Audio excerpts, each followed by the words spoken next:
have Laura Ginsberg with us this morning.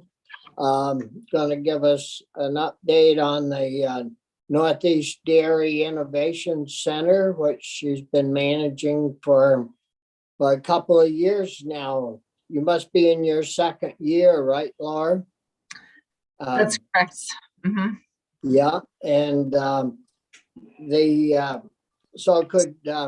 I think you know all the members, but we could run through quickly and they could introduce themselves. Chris, are you there? Yeah, good morning. Chris Pearson, Senator from Chittenden.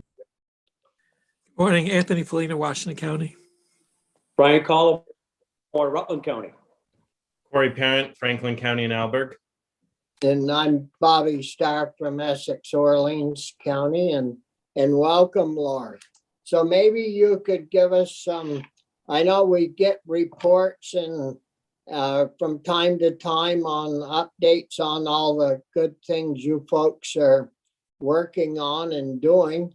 But it would be nice to have you report to us directly and some of the exciting things that you're doing and how everything is going at the center. Thank you, Senator Starr.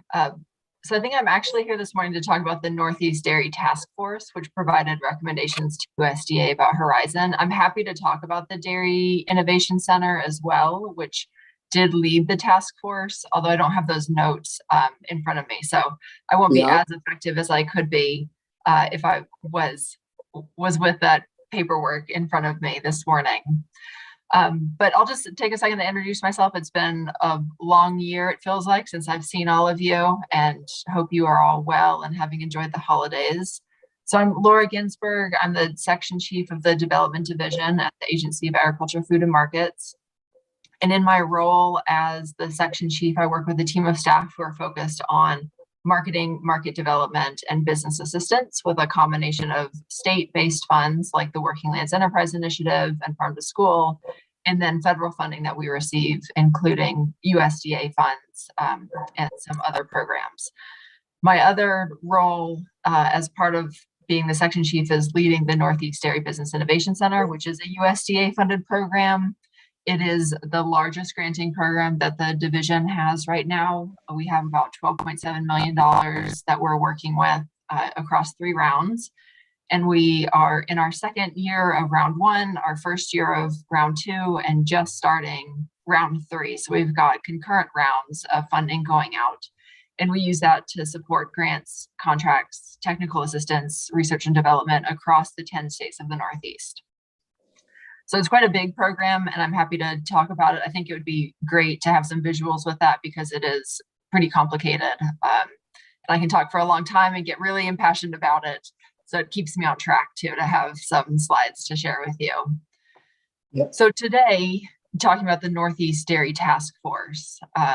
And I'm not sure if you all have read the report or received it yet. So I thought I'd start with an overview of the report itself, the process, how the group started, what we did, and the decisions that we came to, and then leave some time for questions or conversation if that works for you, Senator. Yeah, that should cover it well. I read, I think, most of the report, how you've been working with other states and because this is a multi-state issue, the Horizon issue, so it'll be good. Great, so I'll jump in. Feel free to interrupt me if you have questions. I'm happy to stop and answer them along the way. So as you all know, Horizon, owned by Danone, notified farmers in late August that their contracts were going to be terminated in 12 months' time. And as a result of that, the state of Vermont at the Agency of Agriculture put together a state task force. Maine put together a task force. We adopted the 2 farms that were impacted in New Hampshire, and New York did some organizing on their own as well. So there was quite an immediate response at the state level.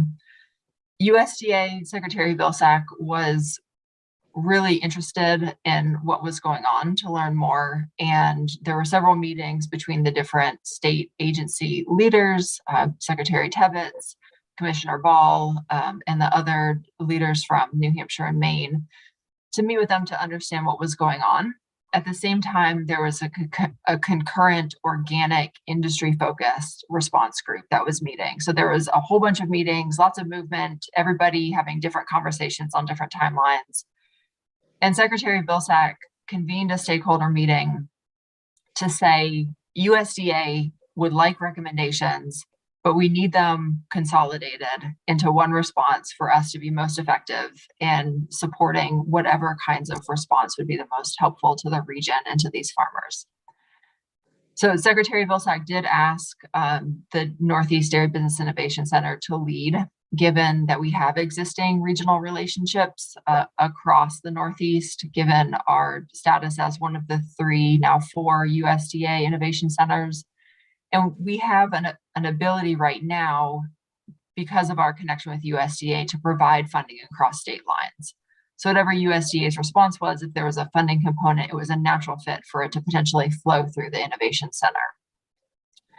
So we started meeting in mid-October with the goal of providing recommendations to USDA in 60 days or by mid-December.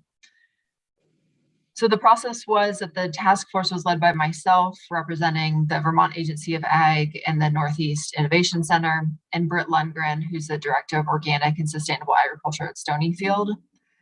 And we called together 27 different organizations, including state agencies, extension processors, producer associations, national policy and advocacy organizations, and various subject matter experts. So we had people join us that were experts in processing and sourcing local milk, folks who were engaged in distribution already so that they could speak to what's going on in the world of CDL drivers and driver shortages and trucking issues. So we brought those in as needed. The subgroups, we developed subgroups to focus on specific areas, and those 5 areas are distribution logistics, institutional markets, processing expansion, farm viability, and federal policy. And those were the key areas that the task force agreed upon had the most opportunity to impact positive change in the region and needed real concerted effort and energy put behind them to sort of uncover and discuss what the root causes were that were causing issues in these areas. So again, in distribution, we know that there's a real need for CDL drivers. We hear from CDL training schools that they've had a great year training drivers. Why aren't we able to fill driver positions, as an example? So it allowed us to dig in. The subgroups in many ways are overlapping. So the recommendations that are provided come from the individual subgroups, but oftentimes they work together to create a more cohesive response to the industry changes. The task force was not seeking consensus decision-making, and all participants were able to submit recommendations for consideration. So that's one of the reasons why when you read through, you'll see recommendations that are fairly similar, but take a slightly different approach, is because we were not looking for one recommendation on trucking or institutional markets, but multiple recommendations. And the task force itself met every other week with subgroup meetings between, and subgroups again invited in additional subject matter experts as needed.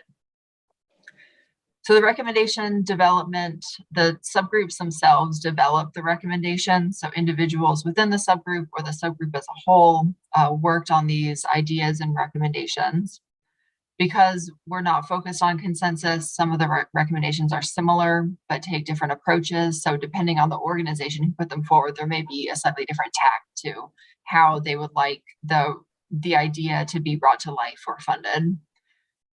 USDA requested that the recommendations specify the specific ask, an existing mechanism to implement or fund the idea, if there was one, housed within USDA or at the federal government level, and a funding request if applicable. And at the end of the recommendation development, all participating organizations were able to sign on and show support for different ideas if they wanted to do that. So 13 of the 27 organizations took that opportunity and essentially showed their support for some of the different ideas. The Agency of Agriculture did submit a few recommendations. in this report, and I can cover those as well. I thought I'd pause there to see if there are any questions about the work of the task force or how ideas were generated. Yeah, Brian? Thank you, Mr. Chair. Thank you very much for this report, Laura. I'm curious about the transportation issue specifically. I gathered from what you said, we're training enough people, but we're not hiring them. Are they going somewhere else because we're not able to pay them what they feel they need? Or what's the disconnect there, I guess, if you could? That's a great question, and one that we really spent some time digging into. So we had a few meetings in which trucking companies from across the region joined us, as well as a Vermont-based CDL training school.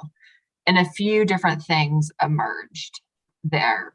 First is that picking up milk is not a 8 to 4, 9 to 5 job. So those truck drivers are often on the road at 2 or 3 o'clock in the morning.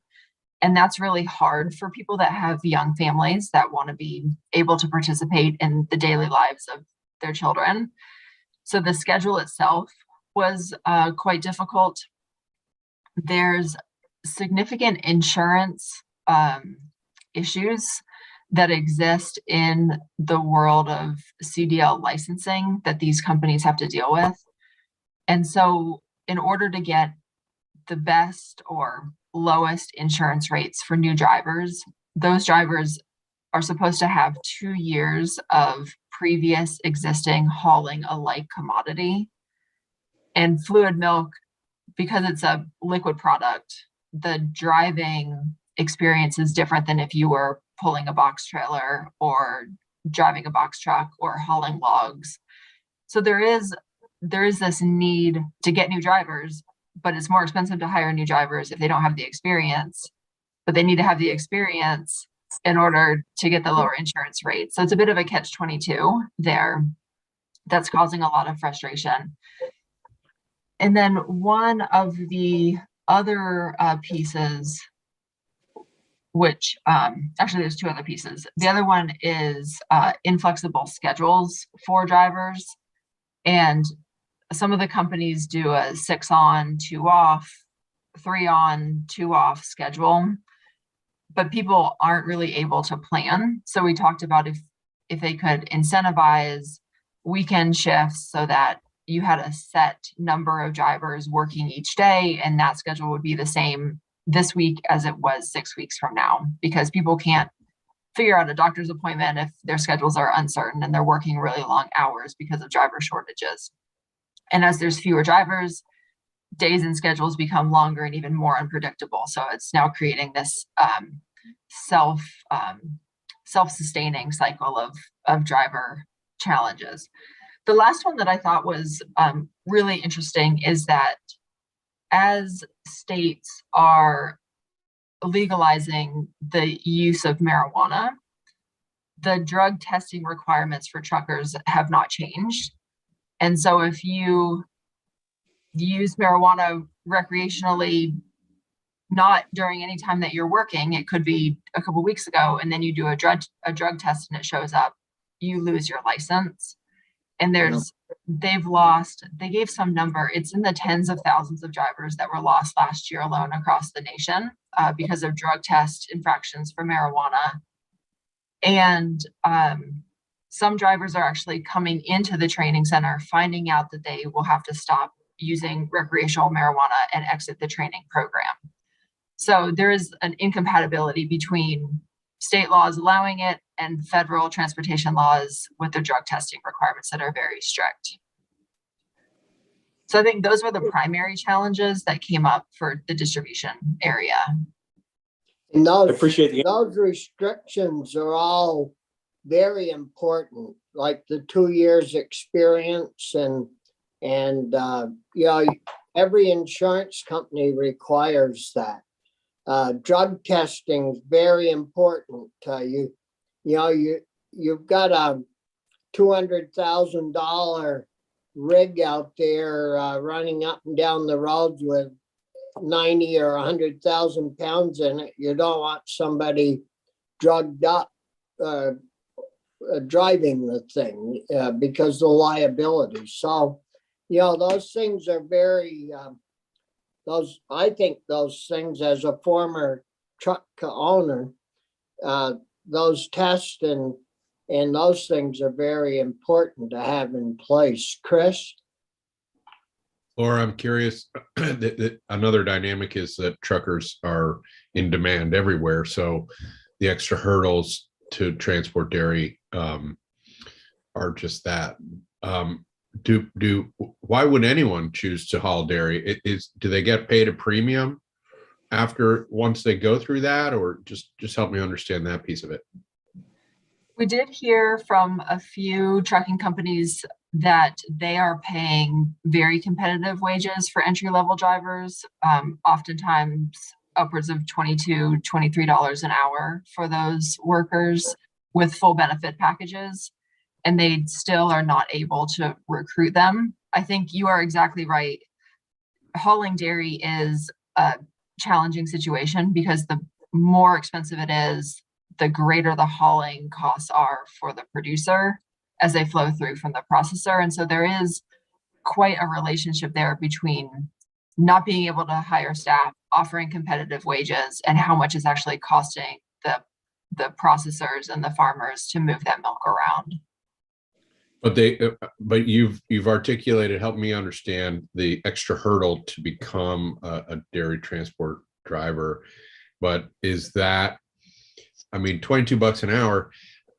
Senator Mazza told me that the youngsters driving the truck of soda to his store start at $28 an hour, 100% healthcare, and they're only asked to work 4 days a week. So the scheduling, so 28 is a lot more than 22 and seems like an easier job. So I guess, but I hear you, I know. And it's so cruel that we force farmers to pay the hauling fee. I've always thought that was sort of backwards, but anyway, so I'm hearing that that you don't get a premium for driving milk, but you do have extra hurdles. Right. I would agree with that. There's quite a bit of additional legwork that has to happen to get these drivers trained up with the experience so that they can be on the road on their own. Some companies did indicate that with the drivers coming out of the CDL training school, if they did well, they would be more than happy to team drive for the period of time it took them to gain that experience. But oftentimes, for the reasons that you're saying, graduates don't want to go into agricultural commodity hauling because of the hours and the schedule and the danger and being on rural roads and all of those things, when they can drive another kind of truck and earn more money with a more regular schedule. And they're in high demand for those jobs. Yeah. All right. Thanks. The other issue, Chris, is when we used to have a lot of farms,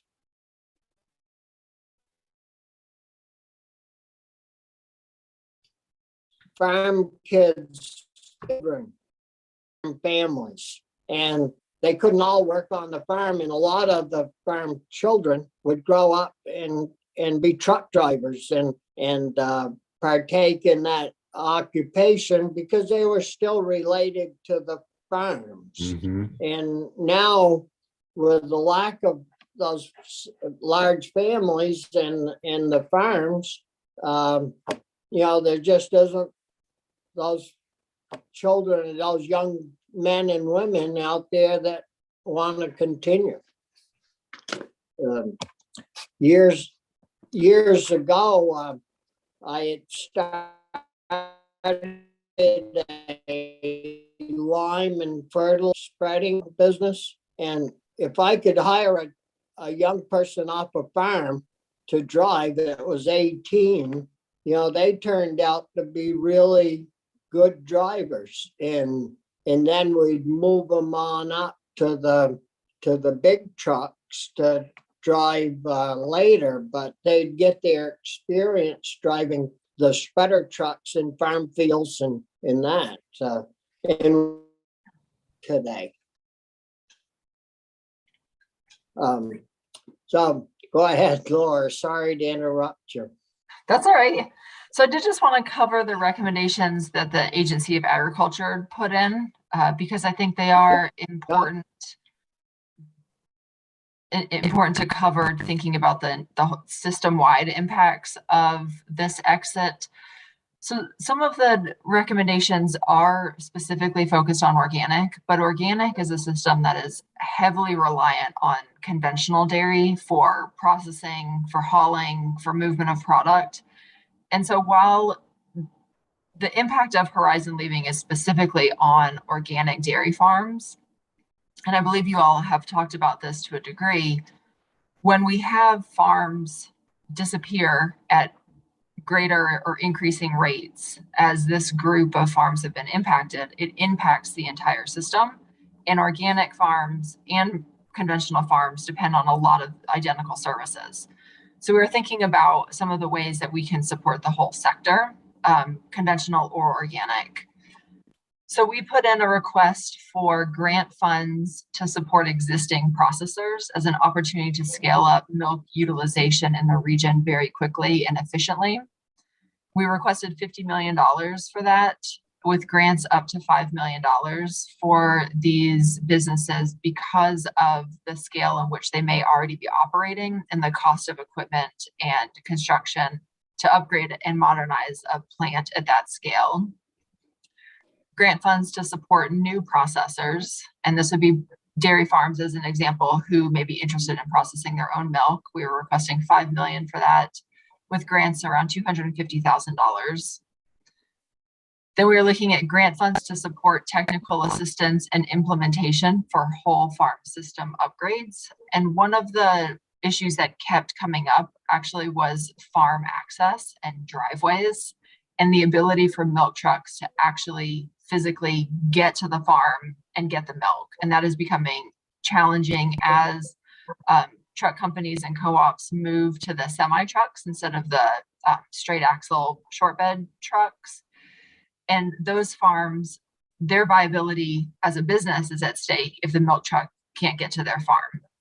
So we asked for $25 million for those improvements and upgrades, including some energy efficiency upgrades. And then Diane Bothfeld created a gap funding payment program using information from New York and Maine about the volume of milk, the number of farmers, and created a system based on the amount of payment the farmers could receive if they had to ship to a conventional market. And so it looks at the difference between the 5-year average of conventional milk price and organic milk price, and then sets a variable difference between the two to see how much it would cost to pay organic farmers almost like it's a gap payment until they find a new organic market. Then we asked for technical assistance funding to support long-term assistance as farmers switch processors, because processors have very specific production requirements, and it can take a farmer a little while to shift to those new practices. So that was roughly $10,000 per farm for a total of $900,000. And then our final request was technical assistance funding to support farmers who are exiting the industry, knowing that farm closure often has a lot of expenses associated with it and a need for additional planning to make sure that farmers are getting the best value for the animals and equipment that they may be selling. So we were asking for $500,000 for those services. And then the Agency of Agriculture did not sign on to any of the other recommendations. Most of the other states did not take that opportunity. Instead, we opted to, under Secretary Tebbett's leadership, to send a letter directly to Secretary Vilsack indicating our support for the work of the task force and the readiness of the Northeast Dairy Innovation Center to be ready to be a funding mechanism to support any and all proposals that USDA is looking at. So we submitted these to USDA on December 16th. And at the time, they had expressed the hope that they would provide their first response effort before Christmas. We haven't heard anything yet. I think they did say they were doing some internal decision-making, whatever happens at the federal level, just as like what happens here at the state level as funding decisions are being made. So we are waiting to hear what USDA is going to support and decide on, and stand ready to implement new programs as needed. So the one question I have, you said 500,000 for farm, to help with farm closures. So if a farmer wanted to sell out, he could apply and get a certain amount of money for having an auction. We, How, Mhm. yeah, go ahead and explain that again, Laura. So our recommendation says technical assistance to farmers planning on exiting dairy to prepare for a planned, intentional, and thoughtful exit from production. So we would support technical assistance providers in providing specific services to those farms who are exiting to make sure that they've got their financials in order, that if they're selling equipment or cows, that it's in a thoughtful way. I think what we saw last year when a number of farms closed at the start of the pandemic was that people were just selling cows to whatever buyer would take them, which means they were not getting a great price. And so we want to be really intentional about saying, Horizon's picking up your milk now until early part of 2023. What does that look like for farm finances if you want to close? When's the best time to close your farm? When's the best time to sell your cows? What market should you be looking at to sell organic cows into? So just to provide that support in the decision-making aspects that can be really stressful and overwhelming for farms that are making that decision to stop milking cows. Yeah, and was, go ahead, Chris, and then I'll chime in. Thanks, Mr. Chair. And you're a little choppy, so if you see us looking at you a little funny, that's why.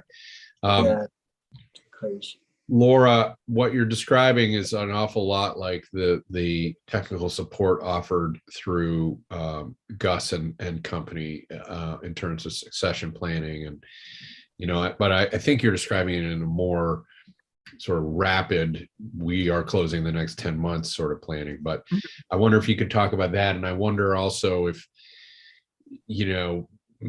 my understanding of the trend certainly is farm closes, bigger farmer gobbles it up in different ways. And that's not particularly great for a lot of other policy concerns for the state, I think. And I'm just curious if there's been some thinking or trying to plan for more diversification or getting new farmers in on the land, et cetera. Could you just talk about those two things?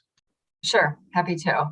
So the services are similar to what are offered currently through the Farm and Forest Viability Program. Those services tend to be focused on keeping businesses in business and not necessarily on wrapping up business operations.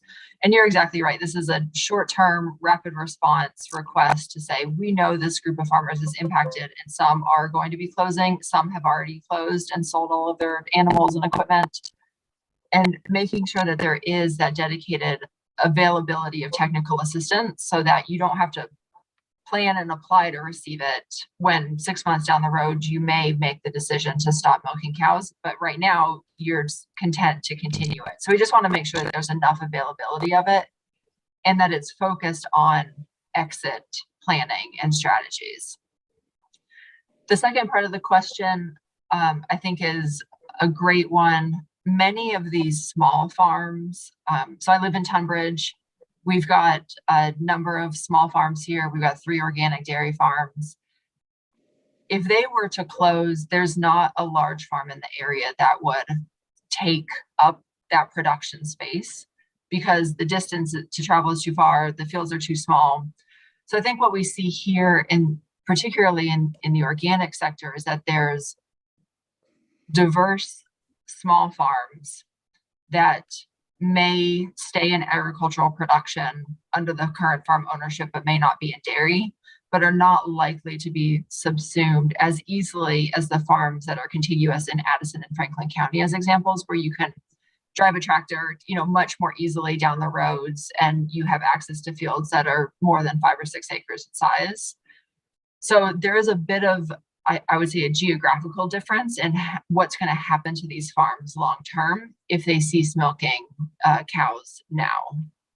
The Dairy Innovation Center is focused on alternative opportunities. So thinking about dairy production in new ways. How do you send your milk to a market that's going to get you the highest dollar return for it? So thinking about connecting with specialty cheese producers or processing your own milk. And that's how Vermont dairy in particular is going to continue to thrive, is by supporting our differences and not trying to do more for less. So there is that real need to balance the larger production farms to support the capacity to process milk that we currently have, and smaller production and innovative ideas to keep smaller farms in business that cannot compete on scale. Okay, thanks. And Laura, I think you talked about money for dairies that are already in business to expand to take more organic milk. Did Stonyfields, they offered to take more milk?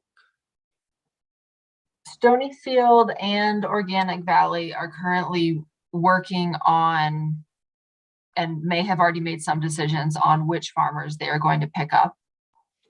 The contract extension has eased that need to do it very quickly.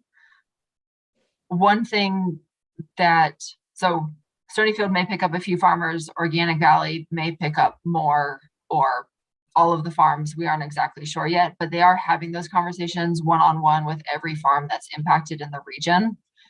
So there is an opportunity there for that milk to go directly into an existing processor. We know that we need additional processing capacity in the region. That was the real genesis of this problem, is that there's not enough processing capacity to move this milk into retail ready packaging. And so that's an area that needs significant attention, is to say, it's great if Organic Valley picks it up. We need to make sure that they are prepared and ready to move more product into the marketplace within the region.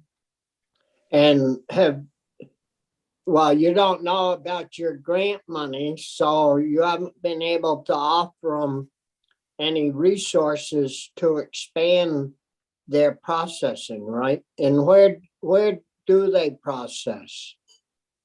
Do you? Organic Valley co-packs some of their products in the Berry Hood plant.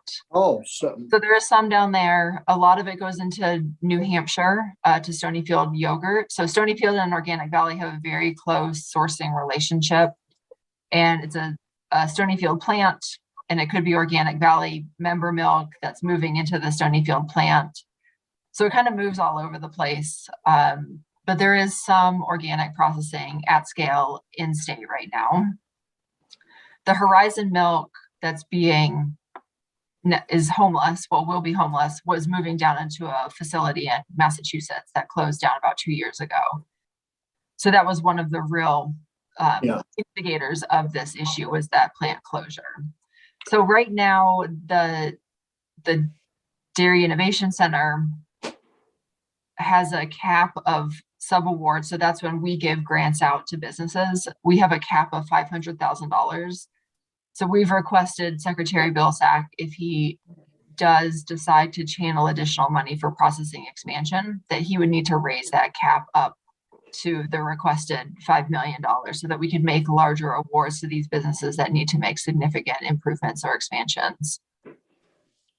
it would cost $5 million to expand Booth Brothers so they could take care of the 15 new farms or whatever.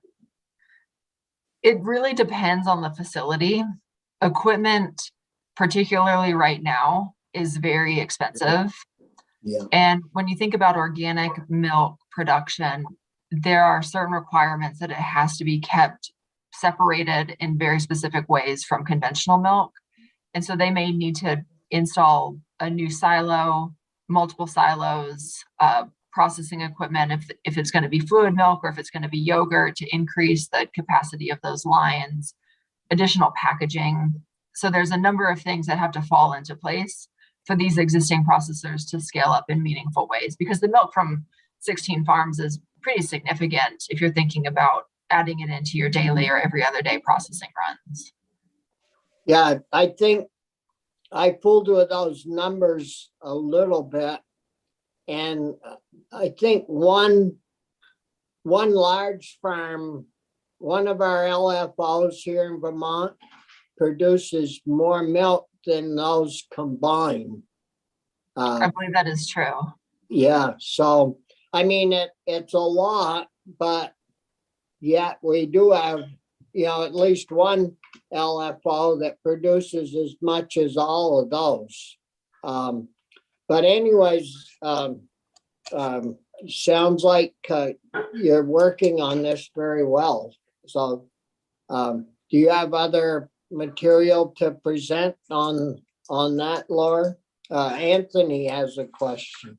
Yeah, or comment or question. I just want to be clear with what I'm hearing, I think, is that there is a market for organic milk. It's really the processing capacity that's the problem. In other words, if we could get it bottled or processed, it's not as if there's not a market for it. It's just a question of getting the milk processed and getting it to consumers.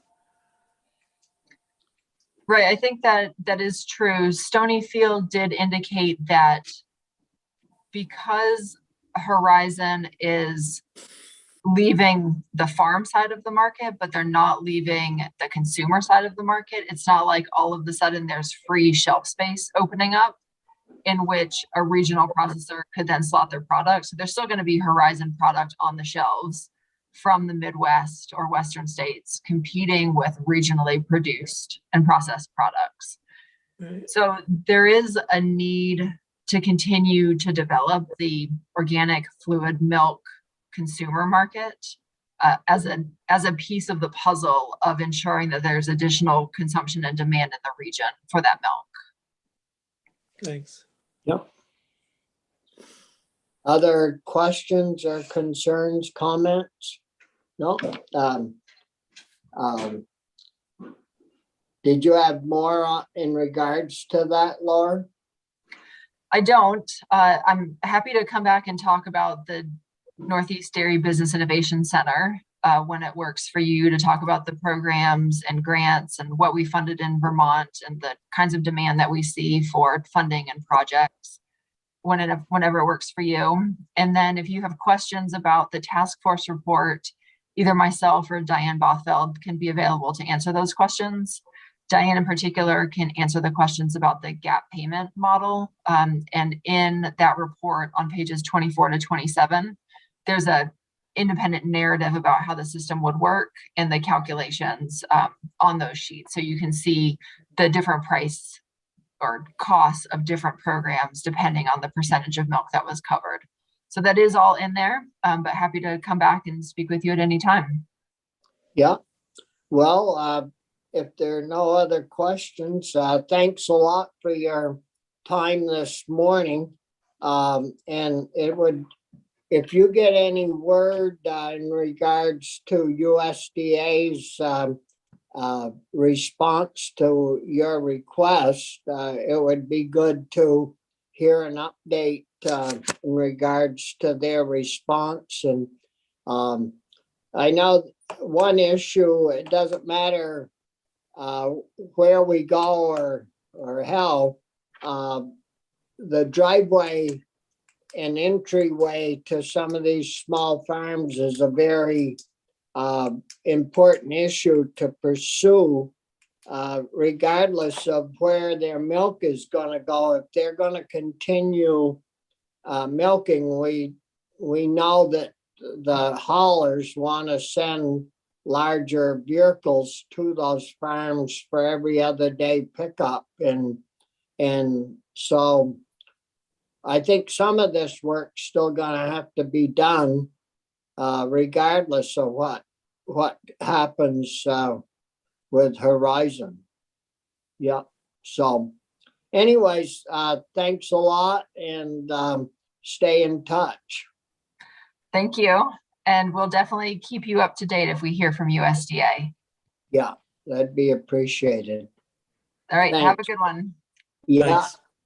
thank you. Thanks.